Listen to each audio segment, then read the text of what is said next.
আমরা কত সময় কত আশা করে থাকি, আমরা কত সময় আল্লাহ রাব্বুল আলামিনের কাছে কত দোয়া এবং প্রার্থনা করে থাকি। আমাদের কত শেষ রজনী, কত প্রহর, কত দ্বিপ্রহর, কত সকাল সন্ধ্যার দোয়া এমন আছে যেখানে আমরা নিজেদের মনের আশা আকাঙ্ক্ষা, আমাদের কাঙ্ক্ষিত সেই আশা আকাঙ্ক্ষার কথা আল্লাহ রাব্বুল আলামিনের কাছে পেশ করেছি, কিন্তু সেই দোয়াগুলো কোনো সঙ্গত কারণে হয়তো কবুল হয়নি। দোয়াগুলো কবুল না হওয়ার পরে আমরা ডিপ্রেশনে পড়ে গেছি, আমরা হতাশায় ডুবে গেছি, এবং মানুষ সাধারণত হতাশায় ডুবে যায়। অথচ দোয়া কবুল হওয়ার জন্য বিশেষ কিছু সিচুয়েশন থাকে, দোয়া কবুল হওয়ার জন্য কিছু সিক্রেট আছে যেগুলো অবলম্বন করলে, যেই সময়, যেই পরিবেশে, যেই বিশেষ দোয়াগুলো যদি আমরা করতে পারি, আল্লাহ রাব্বুল আলামিন আমাদের দোয়াগুলোকে, আমাদের চাওয়াগুলোকে, আমাদের মনের আশা এবং আকাঙ্ক্ষাগুলোকে অবশ্যই পূরণ করে দিবেন। সেই বিশেষ দোয়াগুলোর মধ্যে থেকে অন্যতম একটি বিশেষ দোয়ার নাম হচ্ছে ইসমে আজম, যেটি পড়ে দোয়া করলে আল্লাহ রাব্বুল আলামিন অত্যন্ত বিশ্বাস এবং ইয়াকিনের সাথে পড়তে পারলে আল্লাহ রাব্বুল আলামিন অবশ্যই কবুল করবেন, অবশ্যই আমাদের মনের আশা, মনের আকাঙ্ক্ষাগুলোকে পূরণ করে দিবেন।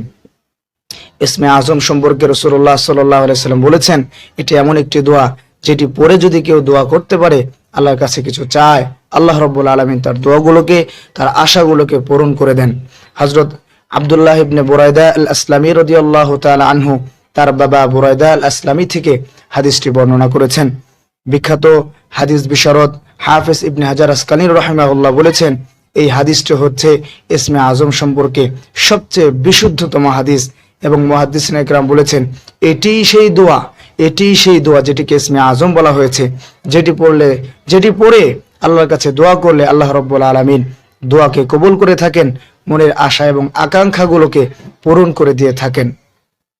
রাসূলুল্লাহ সাল্লাল্লাহু আলাইহি ওয়াসাল্লাম একবার নামাজের মধ্যে এক সাহাবী মুখ থেকে এই দোয়াটা উচ্চারিত হতে শুনে অবাক হয়েছিলেন, অত্যন্ত চমৎকৃত হয়েছিলেন। তিনি সাহাবীদেরকে বললেন, তোমরা কি জানো এই লোক কি বলে দোয়া করেছে?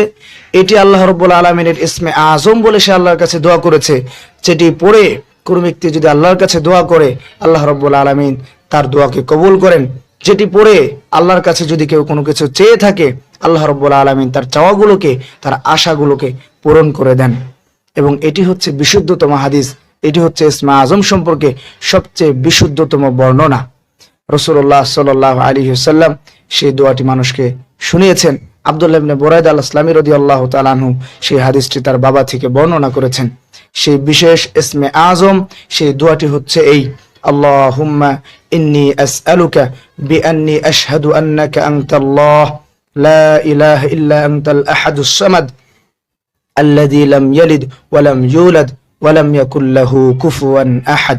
আমি দোয়াটি আবার পড়ছি, আল্লাহুম্মা ইন্নী আসআলুকা বিআন্নী আশহাদু আন্নাকা আনতাল্লাহ লা ইলাহা ইল্লা আনতাল আহাদুস সামাদ আল্লাযী লাম ইয়ালিদ ওয়া লাম ইউলাদ ওয়া লাম ইয়াকুল লাহু কুফুয়ান আহাদ।